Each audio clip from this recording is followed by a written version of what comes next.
Welcome to Dig, a history podcast.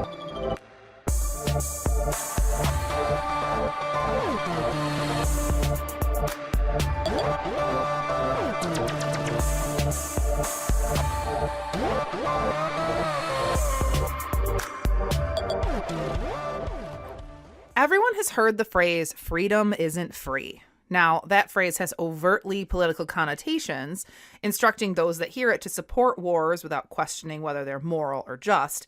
Plus, there are also problems with too closely associating freedom with the price of bloodshed.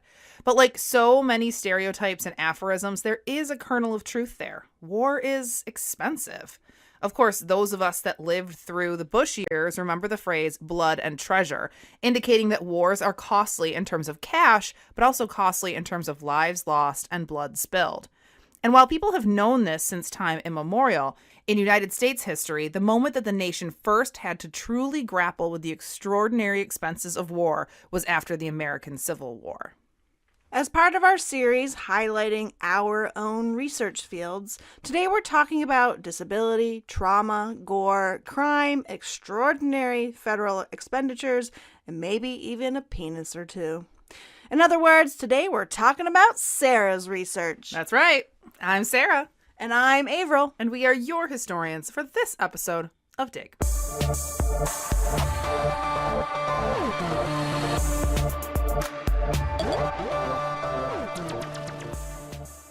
To paraphrase a historian named John Kinder, wounded and sick veterans pose a real problem and have always posed a problem and continue to pose a problem for the United States government. Veterans occupy a weird place in our culture. We honor them for their service, but we also have asked them to go through sometimes incredibly damaging experiences that cause mental and physical damage, which are really expensive to compensate. So one of the problems is that we can't not compensate them because they're heroes, but also, geez, it is super expensive. Embedded within that problem are lots of other problems. For example, American culture has a real stigma against mental illness and physical disability, but these heroes often are profoundly disabled by their war service. Or how about this one? A lot of Americans really hate public support systems, but veterans rely on a lot of public support. A lot of Americans really hate bureaucracy and government spending, but veterans require a lot and have created a lot of bureaucracy and government spending. From the beginning, the government has tried to find ways to solve this problem. For the 25,000 or so men who were wounded or sickened during the Revolutionary War, the government offered support in the form of invalid pensions. Invalid pensions were only given to men who had disabilities that they could trace back to the war. The Revolutionary veterans did have some service pensions, or pensions given simply for having served in the army, but these were limited and often came in the form of free land rather than cash, like the feudalism of old. The majority of support came in the form of invalid pensions, though. In order to get your pension, you needed to prove to the government that you were sufficiently disabled, that you had served honorably, and that your disability could, in fact, be traced to the war. Veterans of later wars, specifically the War of 1812 and the Mexican-American War, also used the same system. At the beginning of the Civil War, few people really believed that this war would be particularly long or bloody, so many assumed that the pension system would work in more or less the same way. By July 1862, however, it was becoming clear that the scale of death and bodily harm during this war was going to be significantly different than in previous wars. In response, Congress passed a piece of legislation entitled An Act to Grant Pensions, which outlined how the federal government would support Union soldiers harmed in the line of duty. It also provided pensions to survivors, including widows, mothers, orphaned children, and I say orphaned sort of in quotes there because they often use the term orphan to refer to children who had lost their father. So their mother might still be alive, but for some reason they still consider that being an orphan, probably because the breadwinner was gone. And even in some cases, sisters. Disabled veterans were entitled to a certain amount per month based on their rank and based on their disability rating. In other words, based on how disabled they were. The Pension Bureau determined rates of disability based on one standard: how capable the veteran might be to perform manual labor. They didn't invent this standard. It had been the same one used during the Revolutionary War. And in fact, I think it was also used during like the Napoleonic Wars. But it also sometimes meant some really twisted logic. For instance, a farmer who suffered from debilitating diarrhea and therefore weakness and constant sickness that would make farming, really difficult, would be considered less disabled than a white-collar worker who had lost one leg, which probably wouldn't interfere very much with his ability to do an office job. Rating disability based on men's ability or inability to perform manual labor meant that the federal government was not compensating soldiers based on their wounds, but instead on their potential lost income. To look at it another way, the pensions, ideally, were designed to make up for the work soldiers could no longer perform. But this often seemed arbitrary. Take, for instance, Charles F. Manderson, the former colonel of the 19th Ohio Infantry. Manderson had been leading a charge at the Battle of Lovejoy Station when he was shot in the right side of his body. Doctors weren't able to remove the ball, which caused spinal damage and resulted in temporary paralysis. Manderson was unable to return to his command and received a disability discharge in April 1865. His pension application was quickly and easily approved. After the war, Manderson became a lawyer and then went on to become a senator from Nebraska. In the 1880s, Manderson was experiencing some secondary effects of his wound and so had some surgical examinations in hopes of raising his $15 pension rating. These examinations revealed that the injury was getting worse and would likely paralyze Manderson again. When Manderson applied for an increase in his pension based on this new development, he was denied. But because he had some political clout, he was able to get his pension pushed through. Right. So just to give a little bit of background here, the guy that actually pushed that pension through was the commissioner of pensions at the time, whose name was James Tanner. James Tanner was a disabled veteran himself. He had actually lost both legs during the war, and he was a kind of high-ranking member of a veterans organization we're going to talk about in a few minutes called the Grand Army of the Republic, and just a huge proponent of expanding pension benefits wherever he could. So whenever he saw a situation like this, especially for someone with some political clout that he might be able to call on later, he would push that pension through, even if, the Pension Bureau actually denied that claim. And if you're interested in James Tanner, there's a fantastic book on him by a historian named James Martin. I highly recommend it. Okay, so now this is another moment, the story about Manderson, is another moment where we see the problem of the American veteran. From one point of view, that increase in Manderson's pension makes perfect sense. After all, he was shot, he was temporarily paralyzed, he was continuing to have serious health ramifications based on that wound, a wound that was received in the line of duty to the American government and its people. But at the same time, Manderson was not in any need of cash. He was a lawyer and a congressman. He could still work. Another element to Manderson's story is that he did not look like the prototypical disabled veteran. He hadn't lost an arm or a leg or even a finger. He'd been shot through the body. When he was dressed, no one could tell that he was injured. How could he really be so disabled that he needed large, regular payments from the government? And just as another side note here, because this is my research, and so I'm going to offer you 1,000 side notes, but Averill sort of joked at the top of the episode that we might mention a penis or two, and a big chunk of my research over the past, 5 or 6 years has been about a Union general named Joshua Lawrence Chamberlain who was shot through the hips, a wound that implicated his penis and made him, he couldn't urinate in a typical manner. He was impotent. So when he applied for pensions, he was also denied, or he was denied at least, significant or large payments because he had a hard time proving that those kinds of hidden or invisible wounds actually impacted his daily life. It was much easier to prove that you had been, catastrophically injured if you were missing an arm. That made sense to people, but these kind of invisible or non-visible disabilities were really hard to prove. And then the Pension Bureau, even if they approved them for a certain rating, wouldn't rate them very high because they just couldn't believe or refused to believe that they would impact your ability to do manual labor. Because Manderson was a public figure, he became a lightning rod for media criticism. Even though veterans were among the most honored members of American society, that didn't mean that they didn't face criticism, especially in terms of politics. Veterans were almost universally members of the Republican Party. Over the course of the war, around 2.2 million men served in the Union Army. When those veterans mustered out of the Army and returned to civilian life, they became a massive voting bloc. Since most veterans were Republicans, the Republican Party worked tirelessly to keep their votes by becoming the party that would protect and honor veterans to a fault.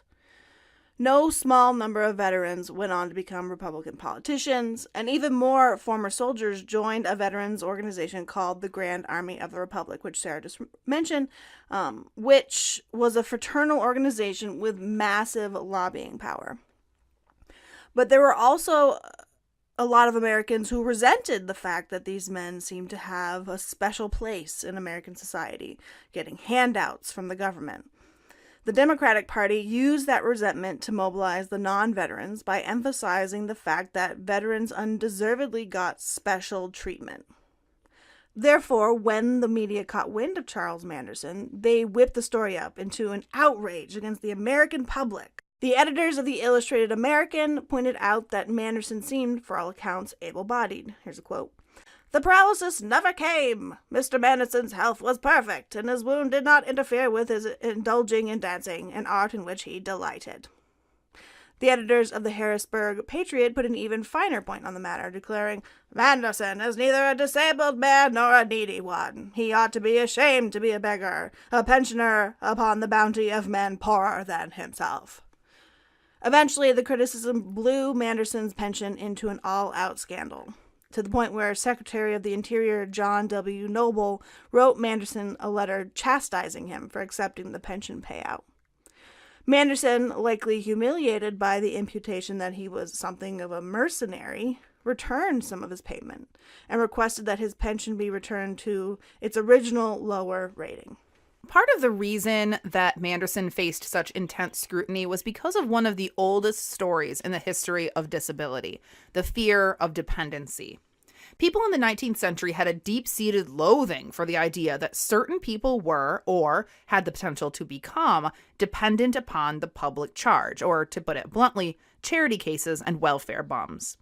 This fear dates all the way back to poor laws passed in the 17th century in England that established that poor relief, or another term for charity, should be reserved for the worthy poor. In other words, for people who really deserved it. Women, children, and in some cases people of color were considered worthy because they were supposed to be dependent upon others, specifically on men, right? All of those groups are kind of reliant upon men to provide and take care of them.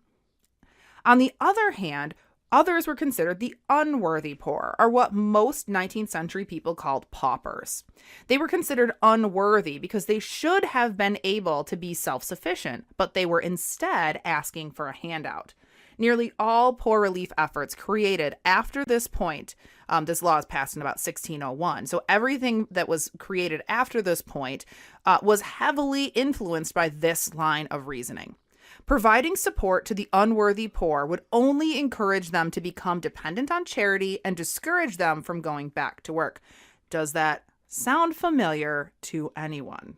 Mm-hmm. I mean, literally, there are states right now in June 2018, in case this episode's being listened to way down the road, there are states that are putting work requirements on Medicaid for exactly this same line of reasoning. So people in both the 17th and the 19th century expected men to work. When men were unable to work, they faced stigma and scrutiny, even if they were legitimately disabled. Manderson was disabled, but that didn't matter. He was able to work, proven by his law office and his service in the Senate, and therefore he did not deserve a pension no matter what. So we've seen that there was a tension that existed when it came to the American civilian public after the war. They were supposed to honor and support veterans, but they also sort of distrusted and maybe even resented veterans. Pensions became a particularly contentious issue because in the decades after the war, pension funding went up and up and up and up. Under the 1862 law, pensions were only available to men who became disabled in the line of duty. In 1879, the law was amended in what was called the Arrears Act. This made it possible for soldiers who did not apply for the pension immediately, but applied later, to collect lump sum payments for any back payments they would have received if they had applied earlier. This was not very popular with the public. For some, this seemed like it provided incentive for men to invent disabilities in order to apply and then receive a big check. In the 1880s, things became even more contentious when the Grand Army of the Republic and other veterans groups began pushing Republican politicians to pass a huge new pension bill. This bill was designed to expand pension payments to all soldiers and veterans who had served, and then who had gone on to develop unrelated disabilities. However, the timing was terrible. The president was Grover Cleveland, a fiscally conservative Democrat who hated the pension system and who loved vetoing things. The bill created a massive Democratic outcry in the late 1880s, which just intensified public scrutiny of disabled veterans. Were they really disabled? Were they just able-bodied men looking for a handout? Were they, gasp, paupers? Oh my gosh. What happens in the press during the late 1880s is really fascinating, at least to me. Of course, the press is caught in the same trap as the rest of the public. They want to criticize veterans for being welfare bummers, but they can't be too harsh, or else they'll not only alienate a huge voting bloc, but also piss off millions of Americans who feel like it's their patriotic duty to support America's wounded warriors. So the press starts to do something very interesting. They annihilate the proposed law, but they also say it's not the real Union soldiers who want to pass this law. Real Union soldiers don't want pensions. They don't need pensions. Real American veterans are self-sufficient, and they're honorable, and they wouldn't dream of taking money from the American government. Instead, the veterans who want to take that money and expand the pension system are losers and bad soldiers. They often categorize them into groups associated with either cowardice or money grubbing, specifically malingerers, or soldiers who fake disabilities, and mercenaries, soldiers who fight not out of duty, but for money. So in other words, they find a rhetorical workaround to ensure that they can both criticize veterans and say that they're not really criticizing veterans. They're criticizing bad soldiers who don't deserve honor or financial support. And I just want to point out that this bill didn't pass. It was so, roundly pilloried that it lost a lot of support outside of the Grand Army of the Republic. It was vetoed by Grover Cleveland, who loved the veto more than any other president before or since. He vetoed more legislation than anyone. But, however, as soon as Cleveland left office, the bill was passed in 1890. So this rhetorical workaround also comes in handy when it comes to veterans behaving badly in the decades after the war. So this is actually where we come to the research that I'm currently working on, veterans and crime after the Civil War. In July 1865, the editors of the Jackson, Michigan newspaper, The Patriot, declared, "Surely this is the age of crime." This declaration was prompted by a small rash of violent events involving newly discharged Union veterans. In the first incident, a soldier from the 1st Michigan Artillery complained of a toothache and took a small dose of opium to ease the pain. Naturally. As one does. As one does. Finding that the dose didn't help, he swallowed another teaspoonful. It's always a good idea. Not a good plan. No, follow the directions on your pill bottles or drug bottles. On your opium vials. Within a few hours, the young soldier was dead. A few days later, another discharged Union soldier named Joseph S. Henry stabbed a local man named Daniel Smoke to death. Henry seemed to have been He was a fairly rough character and was leaving town with some companions, including Mary Johnson, who had just been released from the local jail where she'd been held on charges of prostitution. Mary Johnson. Hey-o. Oh, yeah. They were confronted by Smoke, who tried to, for unknown reasons, to get them to stay. Maybe he was in love with Mary Johnson. Maybe he was her pimp. Maybe he was her pimp. But I like the love story better. Sure. Yeah. The two men exchanged words, and within a few minutes, Smoke was bleeding to death. The pages of Northern... Wait, he got smoked. I have to say, Daniel Smoke, that's a badass name. Yeah, I man. like that. It sounds like a stabber. It's a good stripper name.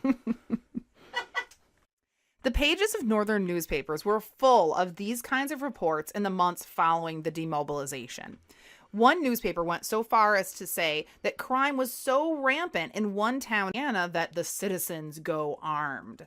But regardless of these reports, the question of whether there actually was a crime wave in the summer of 1865, as the Jackson Patriot alleged, has been, hotly debated, particularly between economist Edith Abbott and historian Eric Monkonen, although their historiographical beef was separated by 70 years, which I think is really funny. They're arguing with each other, but Edith Abbott's been dead for decades and decades and decades. Maybe it's like that movie Lake House where one leaves the piece of their Keanu. argument in the mailbox at the house, and then 50 years earlier she pulls it out and she's like, God damn it! Yes, I think that's what it's. I think that's exactly what happened. Okay.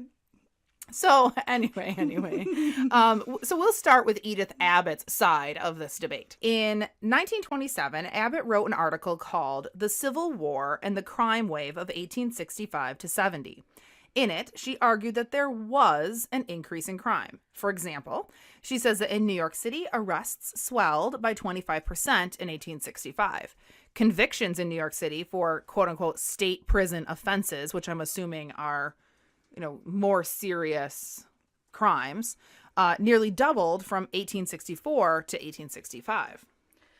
It seems other states also noticed a rise in veterans as offenders. Eastern State Penitentiary in Philadelphia had an influx of ex-soldiers in the years following the war.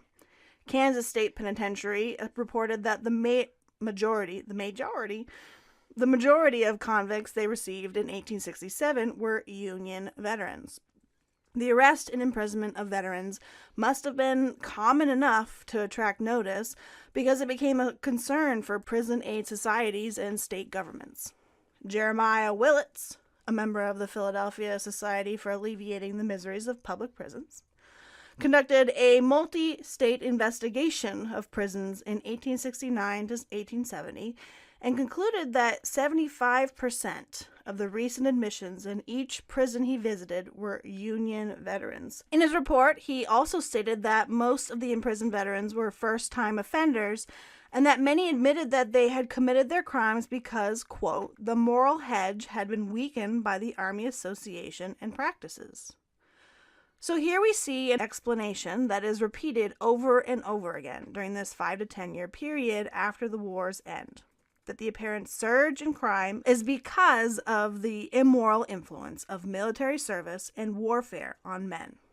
And this is the explanation that Edith Abbott embraced in her essay, that the war created some kind of social rift that caused an uptick in violence and crime.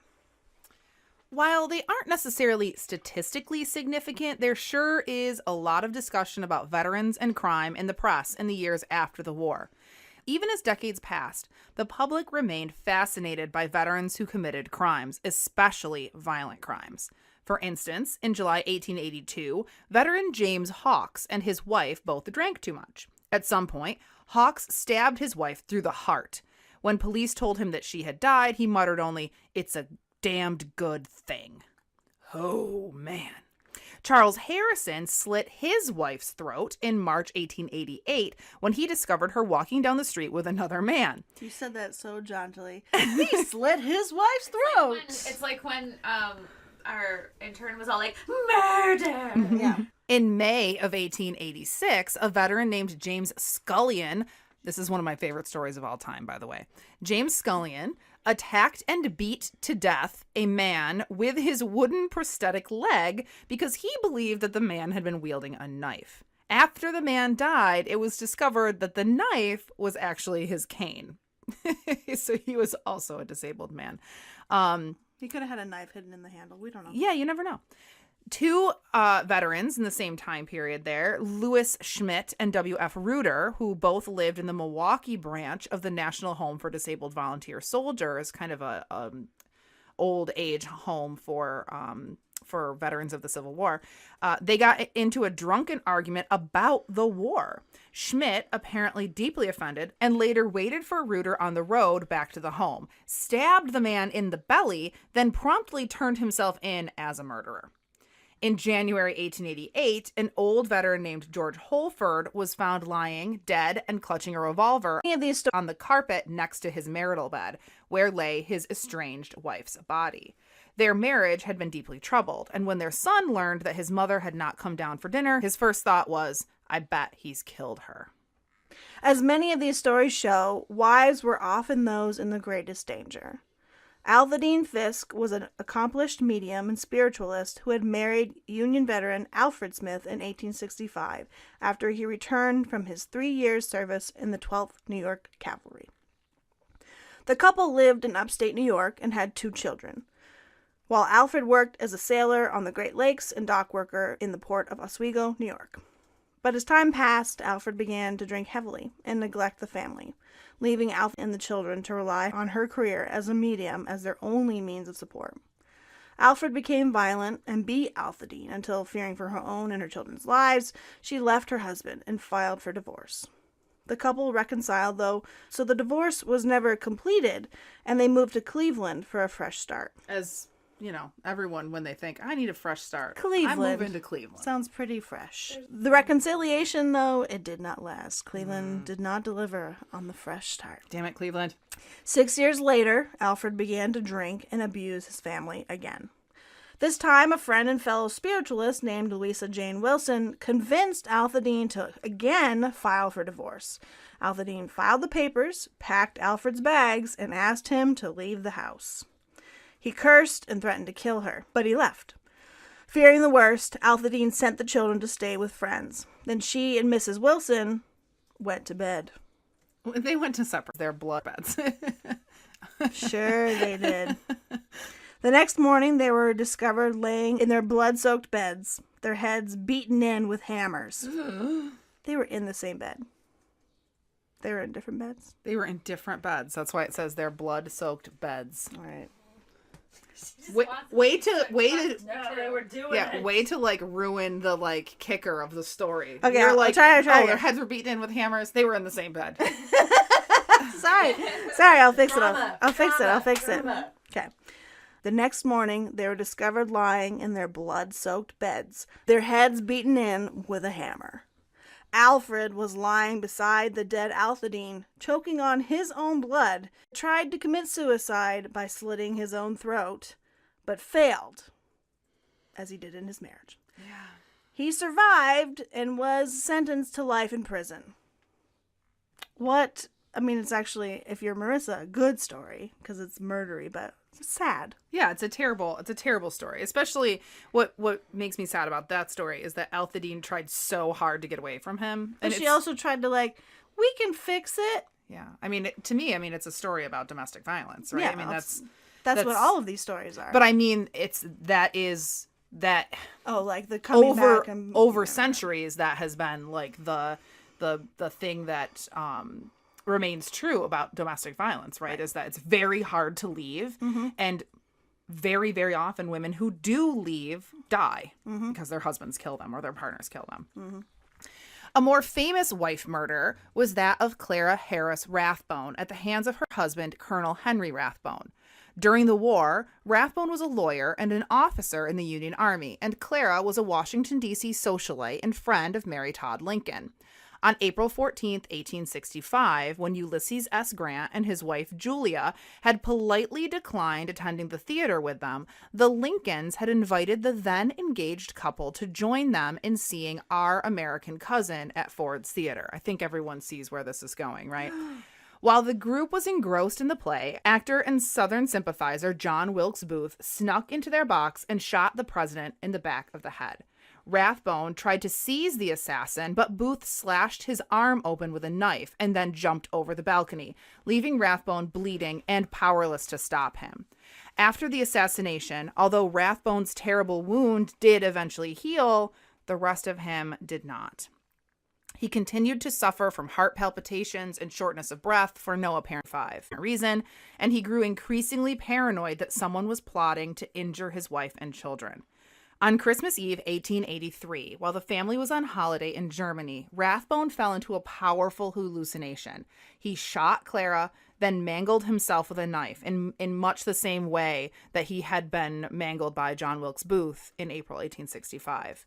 Friends and acquaintances all agreed that the trauma of the assassination caused Rathbone's mental breakdown. The colonel spent the remainder of his life in a German mental institution. That story is so, I mean, it's been seized upon by sort of conspiracy theorists that, like, there was something paranormal about the Lincoln assassination. Obviously, it's stupid.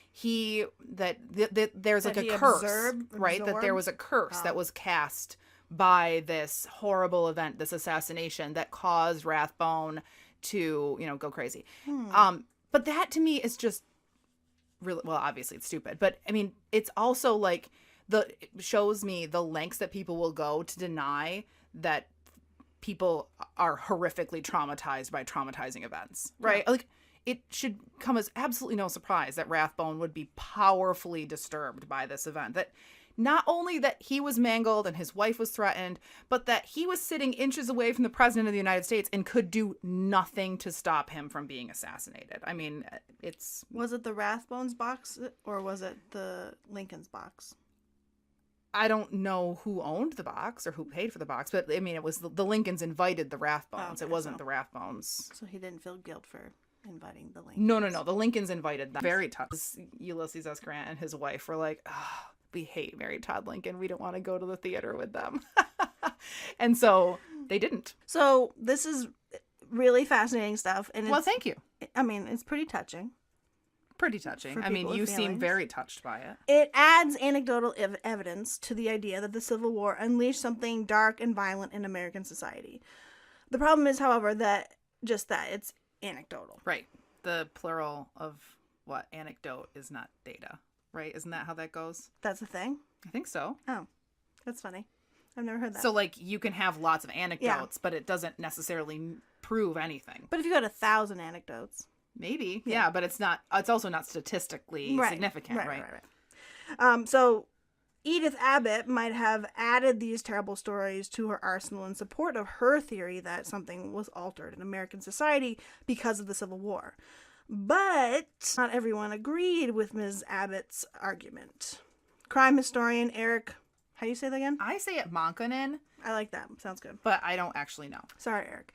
Crime historian... He's dead? All right. Yeah. Sorry, Eric's children. Crime historian Eric Monkonen argued that crime and imprisonment rates did not rise because the war created a more violent populace, but because the population who would have been committing crimes had started committing crimes again upon their return from their military service. His explanation of the apparent onslaught of soldiers and veterans in northern prisons is that so many northern men had served that any influx of prisoners would look like it was because of the war or linked to the military. In other words, he argues that Abbott mistook correlation for causation. Right. Oldest problem in the book. Oldest trick in the book. He writes, quote, "The post-Civil War phenomenon of soldiers flooding into prisons was simply an artifact of the widespread mobilization. It would have been hard to find any young male who had not had a war experience. The linkage of war and violence combines bad reasoning and little research." Bazinga. Damn. Oh boy. So when I first started doing this research many years ago, I was really interested in trauma. I was writing a lot about mental illness and trauma for my first project, so it was sort of on my brain. And I started to think about these other newspaper articles that I was finding as I was researching, right? Some of these things that we've already told you about. Veterans committing crimes, murdering, hurting their wives, committing suicide, drinking, generally leading miserable lives and inflicting pain on others. I mean, that's a serious oversimplification, but I did start to wonder whether or not the war did inflict some kind of social wound, somehow changing or altering the social fabric of the North in such a way that led to an increase in crime, among other social ills. Now, that research didn't make it very far. I was a little thrown by this debate between Edith Abbott and Eric Malkunen. I really kind of thought that it was a dead end, right? That I was seeing all this stuff, and my thought was, I'm just seeing what I want to see, right? I'm just finding evidence that I hope is there. And so I'm kind of falling into Edith Abbott's trap.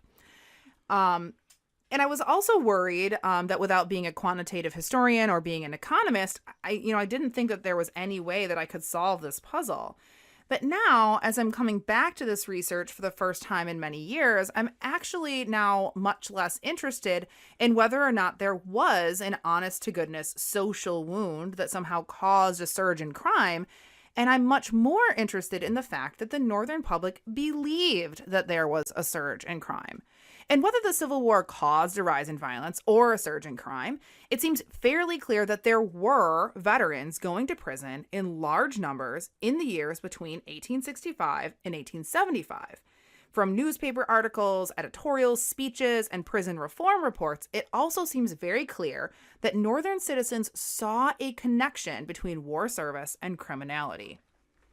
For example, the editors of the Salt Lake City Telegraph wrote that the war had been like a great wave which broke and started to recede after the Lincoln assassination. They wrote, quote, "It was thought that the breeze which fanned its receding and crimson crest would also cool the red-hot passions of men and stop the flow of human blood. But in rolling back the mighty tidal wave of misery, the white-winged messenger of peace failed to allay the human passions, and red-handed murder, rapine, and incendiarism still hold high carnival in the land." So this phrase, crime holding high carnival or a carnival of crime, became really popular during this period, repeated over and over according to historian Gregory Land. This quote suggests that Americans believed that the war had unleashed something that was beyond control.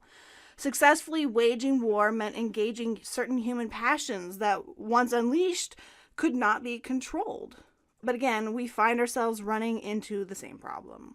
Veterans were supposed to be the very best the country had to offer. Many historians have written about how Americans thought about the war as a crucible for manhood, honing and perfecting boys into the epitome of citizenship. So here's a weird thing then, all right? How could war both create criminals and create ideal citizens? This is another real tension for the American public. We see the war being described in so many contradictory ways. It's a rite of passage from boyhood to manhood. It's a glorious crusade to end slavery and to restore the Union. But it's also a tidal wave of misery that brought about a tolerance for rape and murder and general unrest. I mean, this is a real problem, right? I mean, this doesn't make any sense. To me, this brings me back to the media debates about pensions. Americans had to find a way to have their cake and eat it too. They did this by, again, sorting veterans into good and bad categories. Good veterans were held to a standard that, in my first project, I refer to as the true soldier of Union. This was a construction. It never really existed. But instead, it was an idealized, perfect soldier that embodied everything that was good and noble about Union soldiers, and therefore Union veterans. These were loyal volunteer soldiers who enlisted for the purest of reasons, never for money or adventure, only out of a devotion to their country. Veterans who committed crimes could not meet that ideal, and therefore they weren't really veterans. They didn't count. For example, the New York Herald Tribune was so reluctant to blame the newly demobilized soldiers for a rise in crime in July 1865 that they refused to refer to a veteran who had raped and murdered 2 children in West Roxbury, Massachusetts, as a soldier at all. Instead, the man was, quote, that meanest of all villains, a professional bounty jumper. They went on to explain that, quote, it will not detract from the well-earned good character of the majority of our soldiers if it should be found that a few of them are capable of brutal and unmentionable crimes. The return of peace will unquestionably let loose upon society a considerable number of unscrupulous and degraded men, and their restraint and reformation will demand the constant attention both of the officers of the law and agents of philanthropic associations. So in this way, they were able to keep the idealized soldier of Union trope while also blaming the war and the army for the degradation of morals that led to such horrific crimes. This was, in a sense, a kind of ideological coping mechanism. While Edith Abbott and Eric Monkman spent a great deal of time debating, although they were separated by 70-something years. Right, through the mailbox at the lake house. Through the mailbox lake house, yeah. Whether there was a surge in crime, what they don't discuss is who are these soldier criminals? What kinds of crimes did former soldiers commit? What were their motivations? Of course, some veterans committed crimes after the war because they liked it, but it seems likely that others committed crimes because they were unable to cope with the lingering trauma of their war service. And we do have some evidence to back this theory up. So I'll leave you with a story that I take no credit for. Both Patrick Lewis of the Civil War Governors of Kentucky Project and Diane Miller Somerville, who's a history professor at Binghamton University, have recently written about Medal of Honor winner Lieutenant Robert Buffum, who was captured as part of the Andrews Raid and kept in horrific conditions in the Confederate Chattanooga prisoner of war camp. After he left the Army, Buffum became an alcoholic. When he held a shop owner at gunpoint and demanded a new pair of shoes, Buffum was sent to a Kentucky penitentiary. This penitentiary was run for profit, and convicts were required to work long hours in intense heat, making cloth and rope out of hemp fibers. Convicts inhaled the fibers, and it was not uncommon for men to die of respiratory ailments caused by this lung irritant. After his release, he wandered the country in search of work. And I should say he was only released because people lobbied to the president saying, you know, he's a war hero. You need to let him free. And so they did. But after his release, he wandered the country in search of work. He abandoned his wife and family. He was unable to keep a job because he was drinking heavily, and he was dealing with mental illness, what we suspect was probably something akin to post-traumatic stress disorder.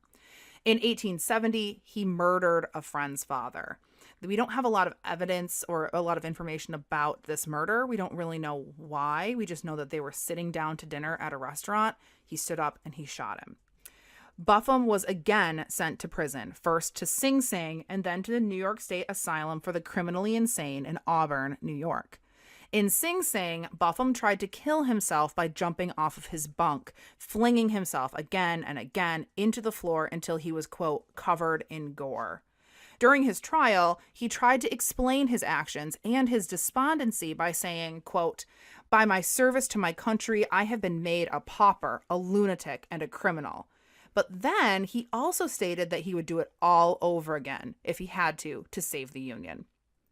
Buffum was then sent to the New York State Asylum for the Criminally Insane in Auburn. There, in July 1871, he sliced his own throat with a razor and died. How many more Robert Buffums are there whose failure to cope with war trauma led them to a life of wandering and crime? What were their experiences in places like the Kentucky Penitentiary, in Sing Sing, in the Auburn Asylum for the Criminally Insane? Robert Buffum was no professional bounty jumper, right? To the contrary, he was a Medal of Honor winner. So stories like his sort of let the air out of the argument put forth by contemporary media that only the worst veterans, right? These bad veterans became criminals. So, you know, how did people try to make sense of men like Robert Buffum?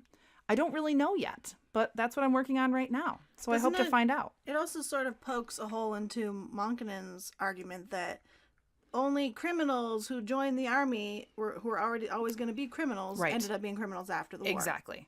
Yeah. Because obviously people like the Abraham Lincoln box, what's his name? Henry Rathbone. Henry Rathbone, or this Buffum, they're, the life of crime was not in their cards until after the trauma of the war. Right, absolutely. And Buffum himself links it explicitly to the war, right? He says this is what the war did to me. Right. Or, and for him it had a lot to do with his time in the Chattanooga prison camp, that it was just an extremely traumatic experience, and it ruined him.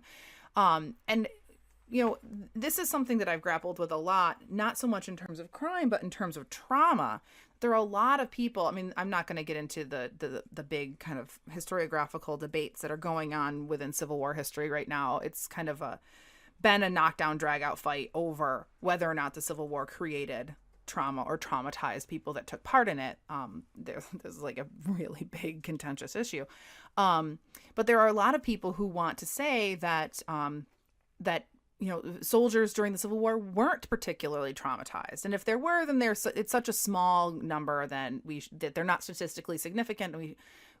Focusing on them is really marginal. But something that I see over and over again, at least in my first project, is people saying what Buffum said, right? That that my life is like this because of the war, right? Like, I was this way before I entered the army, and now I live in an asylum, and I haven't seen my family in 30 years. Pension, right? Like, before the war I was fine, now I'm miserable all the time and I hate my life. Or families saying, listen, like writing to the supervisors of asylums or writing to pension bureaucrats and saying, my brother, my husband, whoever was perfectly healthy, and then I sent him to you and you sent me back this, and they use the term wreck of humanity, right? So they're seeing this link. I think it's really dismissive to say that doesn't matter, right? That they're so marginal that it doesn't matter to how we think about the Civil War.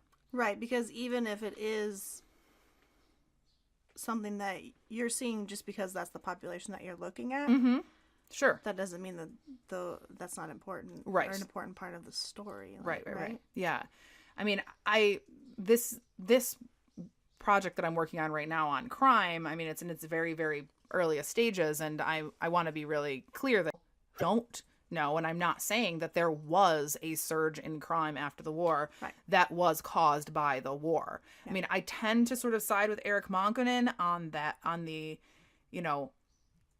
a large group of people who would be, like, let's say, for instance, a large population of sort of otherwise impoverished Irish immigrants in New York City, instead of being at home in New York City, joining gangs and causing a ruckus, we're in the Union Army. And then when they come back, then they start joining gangs and causing a ruckus. Like, that makes sense, I think. But I also think that it's really compelling that people are saying at the time, no, this is obviously because of the war. Right. Obviously people are seeing a connection. Don't you think criminal sorts would find ways to not serve a government that they, that might be protecting them and trying to break up their gangs and take away their, control of the heroin on the east side? They certainly did try. Right. I mean, there was the New York City draft riots, which was, particularly, the largest group that was kind of feeling persecuted by that were Irish immigrants, because they felt like, rich man's war, poor man's fight. We're being drafted into this. We have no dog in this fight. We don't want to fight. And particularly seeing Black people as the cause of that, right? Like, we're racist. We don't want to fight on behalf of Black people. Right. But at the same time, they didn't have a lot of sway. Right. So they end up, there are stories about enlistment officers standing at the docks and saying, like, you want 3 square meals a day, like, sign here, and people being just, like, literally pushed right into the army. Then again, they served in the army, then they got pensions for the rest of their life, at least many of them. So some of them died. So, either way. Yeah. I was going to say something, but now I can't. Oh, so I am not a quantitative historian, and I'm not an economist, and I'm actually extremely bad at math. But just recently I was at a conference. I was at the Society of Civil War Historians conference where I first sort of debuted some of the things that we've been talking about today. And a colleague of mine named Megan Kate Nelson suggested, an interesting way to look at this question of whether or not it was just, whether crime rates would have been that high if these people hadn't left. You know what I mean? Is to look at crime rates in camp. Like to say, choose like a New York City regiment that maybe had a bunch of those people that you might associate with rabble rousing and crime, and look at them while they're in the war. Were there high rates of crime in their unit? Like, were there lots of court martials? Were there lots of discipline problems? And then compare it, like when they go home, does their, say, borough of New York City, is that consistent with what it's been like during the war? Or did it go way up? Or were they committing different kinds of crimes? Suddenly they're committing tons of murders. But for 4 years in the army, they were, doing things like drinking and maybe getting into a fist fight. Right. How does that kind of line up? And I think that's might be a really interesting way of looking at it. I also like the question of, are the crimes that they're committing different, right? That's indicative of something. To have a hallucination that you're being attacked and then shoot your wife and then also mutilate yourself. Right. That's pretty intense. And that's much different than like robbing the corner store. Right, he's like, or even this guy, the last guy, obviously did he really need to steal a pair of shoes? Well, did he? His argument was that yes, he did. He had the Confederates had given him really shoes. And so he just was like, damn it, I'm a member of the Union Army. Give me a great pair of shoes. But either way, it's illegal to steal shoes. Sure. So at gunpoint, no less. Right. Yeah. I don't know. I feel like he probably could have been like, hey, Dad. Or it was an irrational wife. response either way. Yeah. And that's another reason why I hope to look at like prison records and see like what kinds of offenses are people committing. And then something I want to look at too is people like Buffum specifically who are then sent to asylums for the criminally insane, which there are several in New York State. And I want to see sort of what was their deal? How did they make sense of what was going on in their lives? And I know from looking at other asylum records that they do often talk about the war. They chalk things up to their experience in the war. So I wonder if kind of the element of crime added to that will somehow change the way they talk about the war, or if they'll connect that to the war in some way. And this is kind of the peril of historical research. I could also find nothing. Are you going to go back to St. Elizabeth's too? Probably not, because they wasn't for criminals. Oh. It was different institutions for criminals. So, okay. Interesting. St. Elizabeth's is, for those who don't know, St. Elizabeth's used to be called the government asylum for insane soldiers. It was specifically for members of the military who, had mental illness. They could go there for free, basically. It's in D.C. It's in D.C. and its records are in the National Archives, which is nice because they're not sealed. Right. In New York State, all asylum records are controlled under mental hygiene laws, and I have to go through a really lengthy and onerous process to get access to them. And unfortunately, prison records are the same story. But, I've already gone through that process once. So you're an old hand. I am, yeah. Either that or I say all the time I'm going to sue New York State to unseal those records. You do have a lawyer at your side. It's true. Yes. But, I don't know. We'll see. Okay. Thanks for sharing your research with us today, Sarah. Thanks. I hope it wasn't really boring. And everyone who is listening, if you enjoy the Civil War, which is weird, but I'm sure some people out there do. It was not me. It's the most awesome. It's the most wonderful Then you should topic. buy Sarah's upcoming book. Sarah has a book coming out. We're going to do another episode about that. About your book coming out? Yes.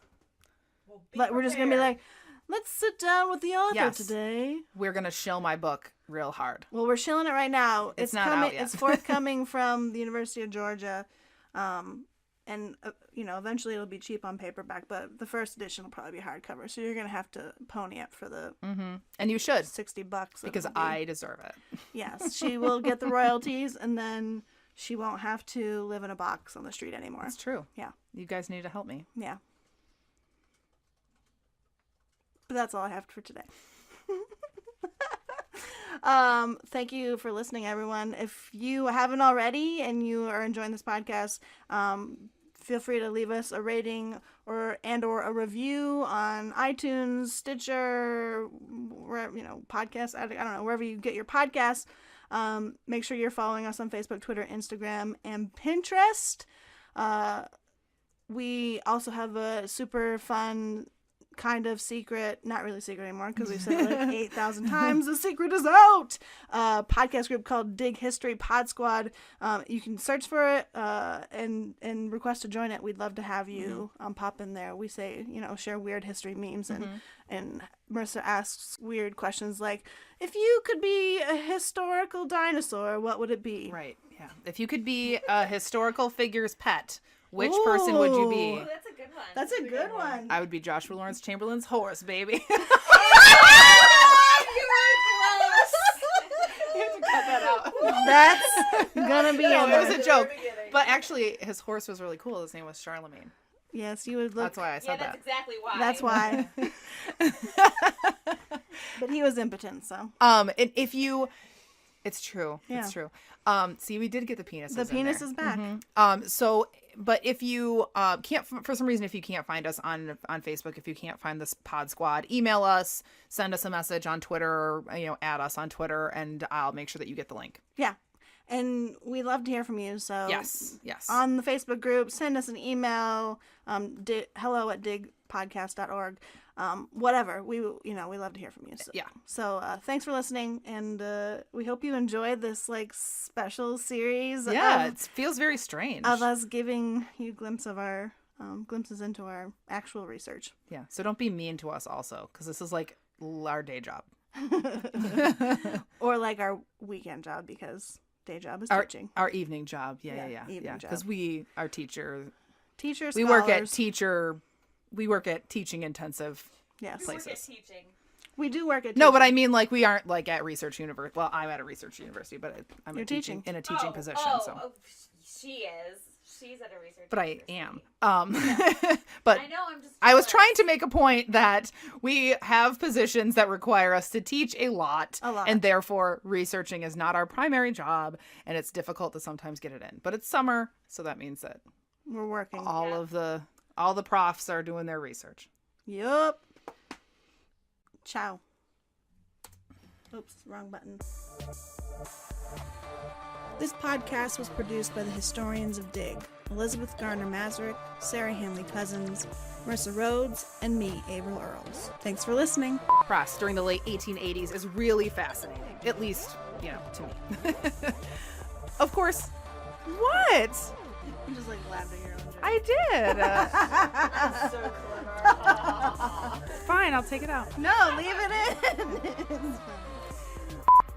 Where you couldn't even speak the language of the other people. You really know how to get to the real takeaway of a story. This is how Because truly, it's about his inability to speak German and not his overriding trauma. Easton State Penitentiary in Philadelphia. Eastern State. Did I say it weird? You're a Mainer. Easton State. What? How do you say it? Eastern. No, it's Eastern. Eastern. No, I don't know how to say it. You don't know how to say the word Eastern? Eye roll. Eyeballs. Like whenever you text eye roll and it comes out eyeball. There was a while there where we just kept texting each other eyeball. Oh. Okay. The editors of the Illustrated. I pushed the button. I was like, what did I do wrong? Wait, I think I didn't say the whole sentence. So, rating.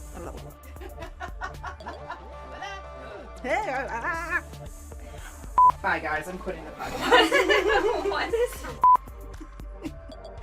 You sip coffee I didn't make it not loud so that time. loudly. I didn't. I forgive you. You're a slurper. You can't help yourself.